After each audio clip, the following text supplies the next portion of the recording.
Also, another key component, a key tool as used in forecasting is our radar imagery. All right. So Trinidad has a Doppler weather radar system. It's situated in Brazo Venado, central Trinidad. And basically, with this product, this tool, we could identify with a better resolution areas that we have thunderstorm activity, deep convective activity. We could actually do a cross section through certain clouds to see the depth, how high the cloud is. Also gives an indication as to the amount of precipitation in the clouds at certain times. So this particular imagery here, which is called the SRI, really gives an indication of rainfall. All right. Also from our radar, we could gather information concerning low-level winds, direction, here as well.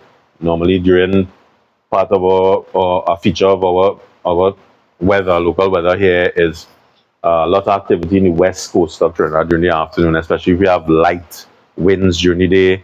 There's sufficient moisture. The low-level winds in the east are very light.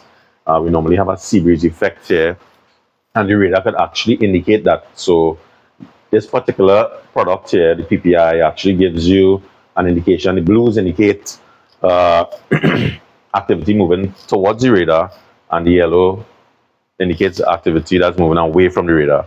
So we could monitor, especially along the west coast here, once we start to see like little blues starting to develop and move inland to the east. Normally, that's a sign that we could have some what we call west coast convergence and some deep thunderstorm activity along the west coast. And some of these thunderstorms could actually traverse way inland as far as East Arima, Sandy Grande, that kind of thing. So the radar is also another critical tool that we use in terms of incorporating into our forecast, especially for nowcasting. When you have strong thunderstorm activity developing along certain areas, you could actually, this product could actually tell you in terms of rain rates, 100 millimeters per hour, some of the darker oranges and browns. So, I mean, 100 millimeters per hour could, over persistent over a particular area during a period of time, could lead to certain flooding in flood-prone areas. So it's important for us to have a tool like this, and especially in terms of when we have to issue alerts, localized flood alerts, that sort of thing.